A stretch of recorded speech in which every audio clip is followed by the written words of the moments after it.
One Young World Ambassador in 2013, and I had an opportunity to apply. It was a worldwide application process for young leaders who had to prove how they've overcome challenges and provide evidence of work that they've done in leadership. And this took place about 2 months ago. I made the shortlist that was announced just on the 3rd of September. And I was told that I would now stand a chance to go into outer space. So, yeah, it was a bit challenging because, you know, the application process was really lengthy. Yeah. But they wanted to find the cream of the crop, if I would say. Yeah. Okay, so you are one of 30. One of 30 from the whole globe, actually, the entire world. Unbelievable. Do you have any idea how many people entered this? I know 75 countries applied. Well, from the results, about 75 countries had applications, and it was a lot of people. So the finals, the final judging process takes place in November, and that's in Bangkok. Yeah. And I can only imagine that the competition you're up against is very, very stiff because everybody feels the same way that you are feeling. This is something I have to do. What are you hoping will stand out for you as a participant? I think my authentic story. I'm not embarrassed about my upbringing. I'm not embarrassed about where I come from. I'm proudly South African.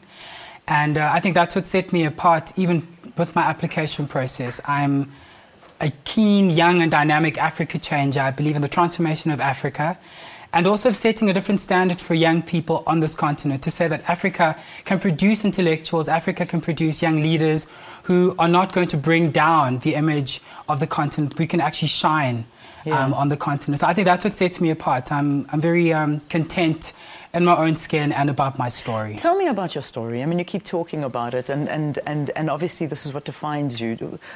I know you came sort of up from... You basically beat the odds, right? Tell me a little bit about it. Well, I was raped and molested as a child. It was something that I had to take a long time to deal with. Child-headed household. I was leading a household breadwinner at the age of 10.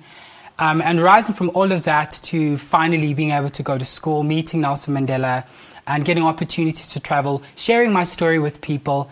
I think that's what really, that's what sums up my story. Hope has been the overarching theme of my life, as I say. Yeah, and I mean, look where you are now. And this is what's so... I think this is what's such an inspiration to a lot of people that are watching you, is that it doesn't matter what you may be going through in your life right now, the future can be bright, and it can be very bright. In fact, it can be so bright that you can fly to those stars. Did you ever think something like this could happen to you? To be honest with you, Leanne, no. I thought meeting Nelson Mandela would be it. I thought, like, hey, we've met Tata, that's where it ends, but... Going outside outside the orbit of the Earth and just moving into space, no. Yeah. I've always known that the sky is not the limit. Yeah. That hope says that you've reached the heavens long before your feet have left the ground. Yeah. So, in a way, I've seen it coming, but I didn't really think it would be this material. Yeah. I mean, you won't be the first South African up there. We know Mark Shuttleworth went up there, Mandela Maseko. I'm still confused. Did he do it or not? Because I know that we interviewed him. I'd actually, I'd heard his name being mentioned quite a few times in the previous interviews that I'd done.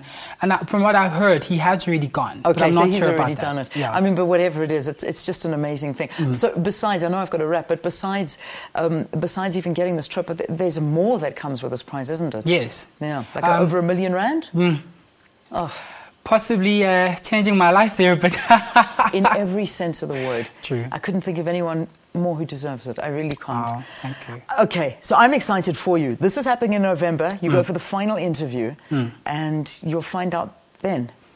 I'll find out then if I have made Africa proud and, okay, third time lucky. You've made Africa proud. Oh, wow. Thank You've done it already. Wow. But you're just going to make yourself proud now. So how do we follow you? Okay, you can follow me on Twitter at Tshepo Seloane. Okay. That's TSHEPOSELOANE. Okay. I think I'll just give you the Twitter. Everything else will be available on my Twitter. You'll keep it. I'm going to follow you right now because I cannot wait to see what happens. Tshepo, good luck. Come and visit us. Let us know how it goes. We're holding thumbs for you, and you just let us know exactly when that decision is made. Isn't that an inspiring way to end the Morning Live edition here on this Friday? You take care of yourselves, everybody. The sky is not the limit. And this is our hero of the day. God bless you all. Thanks so much for watching, everybody. We'll see you bright and early Monday morning. This time, Marikela National Park will be there.